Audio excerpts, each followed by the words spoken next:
Merci d'être venu. On n'est peut-être pas aussi nombreux que certains autres groupes, mais enfin l'important c'est que le cœur y soit. Le cœur n'y sera pas forcément parce que c'est quand même un événement tragique. Donc je vais faire, contrairement à l'an dernier, ça va être une allocution assez brève, parce que bon, les rappels d'histoire, je vois que a priori tout le monde connaît à peu près l'histoire. Donc ça va être relativement bref. Et puis ensuite nous ferons traditionnellement le dépôt de gerbes et une minute de silence et puis le chant des Africains. On ne va pas trop déroger à la règle. Donc déjà j'excuse Hervé Toulzac, président du CNR.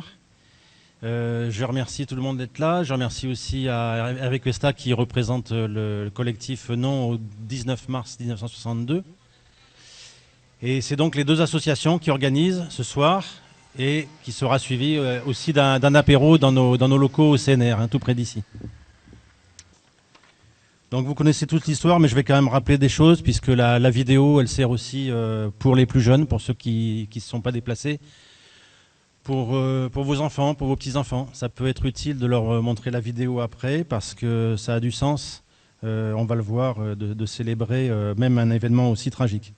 Le 5 juillet 1962, donc, à Oran, a eu lieu le plus inconcevable des massacres de l'Algérie française. Alors inconcevable parce que De Gaulle et le gouvernement français n'ont rien fait pour l'empêcher. Pourtant, ils ne pouvaient pas ignorer les aides tactiques données par le Maroc au FLN. Ils ne pouvaient pas non plus ignorer l'effet de la déclaration d'indépendance qui venait d'être célébrée quelques jours avant. Donc ils ne pouvaient pas ignorer l'effet de cette déclaration sur les groupes terroristes qui entendaient rivaliser de barbarie parce qu'il fallait prendre le contrôle de cette nouvelle Algérie. C'est comme ça qu'on s'est retrouvé dans une situation aussi dramatique. Mais par contre, j'insiste sur le fait que nos dirigeants de l'époque, ils savaient et ils n'ont rien fait. Ils ont laissé massacrer les civils européens et les harkis dans ce baptême d'un autre âge, dans ce génocide masqué, dans ce retour à la sauvagerie. Nous sommes 57 ans après. Le nombre des témoins de cet événement diminue tristement.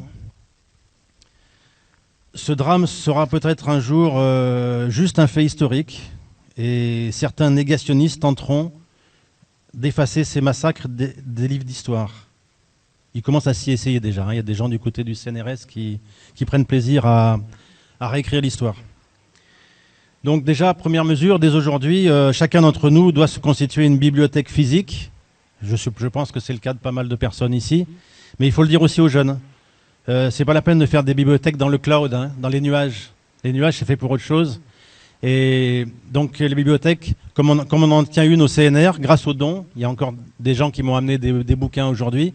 On entretient une bibliothèque. J'en ai bien besoin parce que moi, j'ai pas vécu, enfin j'étais tout petit, j'ai pas vécu les événements, j'ai besoin d'apprendre beaucoup de choses. Et grâce à ces dons, ça nous permet de faire une bibliothèque. On va faire bientôt un appel aussi aux gens qui veulent se débarrasser de vidéos, des vieux supports sur lesquels ils voudraient... Ce qu'on va faire, on va numériser et puis on va garder les archives. Donc l'idée, c'est de thésauriser toutes les traces de ce qui s'est passé pour que ça devienne un fonds historique intéressant pour nous. Et on va donner une copie numérique aux gens qui le veulent. Voilà, ça c'est important, donc c'est le côté pratique de cette discussion aujourd'hui, parce que partout nous assistons au même renoncement, le renoncement à notre histoire, mais aussi à notre culture et à ce que nous sommes. C'est donc un renoncement identitaire et qui touche même ce dont nous serions habilités à nous remémorer ou pas. Alors il se passe quelque chose de particulier en cette édition 2019, parce qu'en ce moment, à la cathédrale de Toulon, une messe à la mémoire des disparus du 5 juillet 62 à Oran se déroule, donc tout près de nous. Et si nous sommes, nous, réunis ici, aujourd'hui, à la même heure, c'est parce que nous sommes complémentaires de la nécessaire compassion qui anime le cœur des chrétiens. Nous sommes complémentaires car si nous partageons cette compassion, si nous sommes réunis avant tout pour saluer et entretenir la mémoire de ces martyrs, nous aimerions aussi pouvoir dire « plus jamais ça ». Plus jamais ça, c'est cette petite phrase de réflexe qui vient à l'esprit quand on voudrait agir contre le mal et non plus uniquement prier ou déposer des fleurs et des bougies sur les trottoirs. Mais nous savons aussi combien est utopique cette toute petite phrase. Plus jamais ça.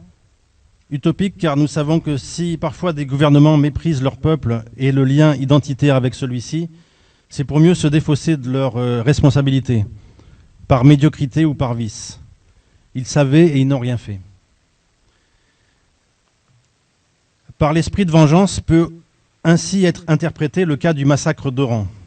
Car il existe un indice qui montre que De Gaulle voulait délibérément laisser les pieds noirs et les harkis le plus longtemps possible au contact de leurs bourreaux.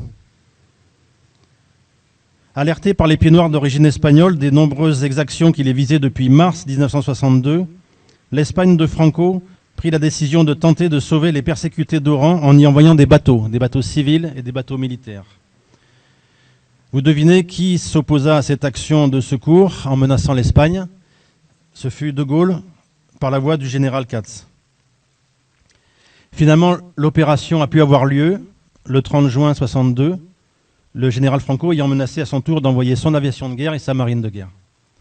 Donc vous voyez, c'est intéressant de voir que le général Franco a donné des leçons d'humanité à De Gaulle.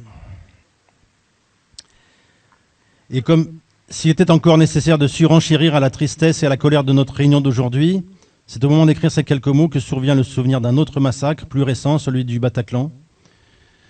Un agent de la DGSI, sous couvert d'anonymat, a dit un jour, il n'y a pas très longtemps, Hollande et Valls savaient et ils n'ont rien fait. Vous voyez, on retrouve la même phrase. Alors ça, bon, il faudrait encore que le témoignage soit authentifié, ce n'est pas encore le cas. On ne sait pas si ça arrivera un jour, mais si ce témoignage était un jour authentifié, nous saurions donc, une fois de plus, le président de la République française et une partie du gouvernement savaient. Ils savaient ce qu'allait produire et ils n'ont pas pris les dispositions adaptées à la situation pour sauver leurs compatriotes. Une fois de plus, on pourrait dire ils savaient et ils n'ont rien fait. Ce jour-là, nous saurons aussi que les plus jamais ça ne fonctionnent pas toujours très bien. Pas toujours mieux que les fleurs et les bougies d'ailleurs. Et nous savons aussi combien il est délicat d'agir contre le mal. On nous enseigne en effet qu'il n'est pas dans notre statut d'humain de remplacer la justice divine.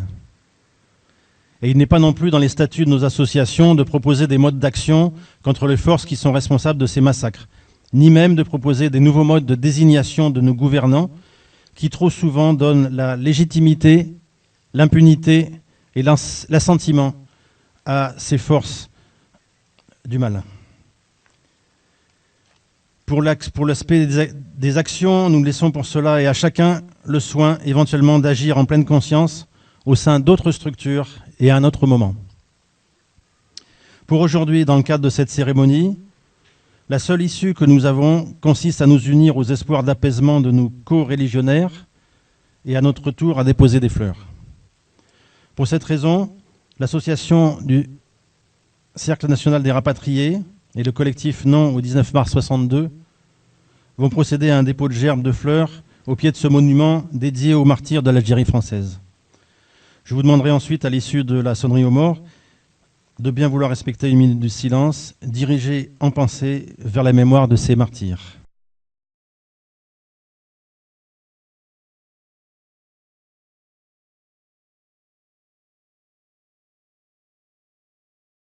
Je vais appeler Daniel Legac et Maryse Bonnède, s'ils veulent bien déposer la gerbe du CNR. Donc c'est la gerbe est à droite. Voilà, si la gerbe de droite, si vous voulez bien la déposer.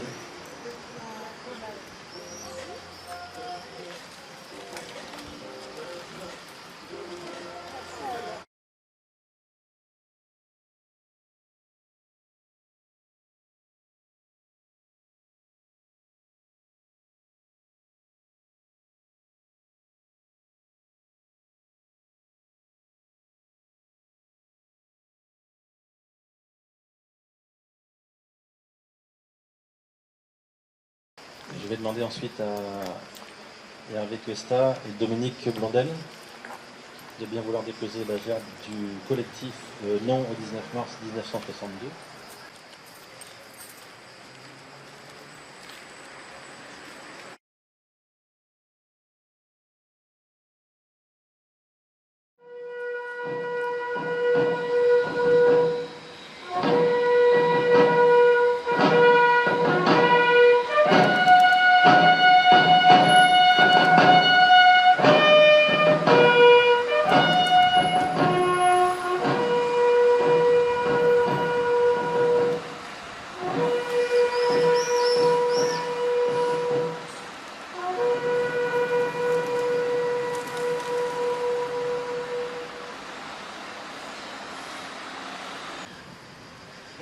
étions au fond de l'Afrique, gardiens jaloux de nos couleurs, quand sous un soleil magnifique, retentissait ce cri vainqueur, en avant, en avant, en avant. C'est nous les Africains qui revenons de loin, venant des colonies pour sauver la patrie. Nous avons tout quitté par pour vivre. Et nous gardons au cœur l'invincible ardeur car nous voulons porter haut et fier le beau drapeau de notre France entière. Et si quelqu'un venait à y toucher, nous serions là pour mourir à ses pieds, la tête en bout, à nos amours, pour le pays, pour la patrie, mourir au loin, c'est les Africains, pour le salut de notre empire. Nous combattons tous les vautours, la faim d'avant nous font sourire. Quand nous luttons pour nos amours, en avant, en avant, en avant. C'est nous les Africains qui revenons de loin, venant des colonies pour sauver la patrie. Nous avons tout quitté par nos vies foyers, et nous avons au cœur une invincible ardeur car nous voulons porter haut et fier le beau drapeau de notre France entière. Et si quelqu'un venait à y toucher, nous serions là pour mourir à ses pieds, la tête en bout, à nos amours, à nos amours, la tête en bout, pour le pays, pour la patrie, mourir au loin, sous les Africains.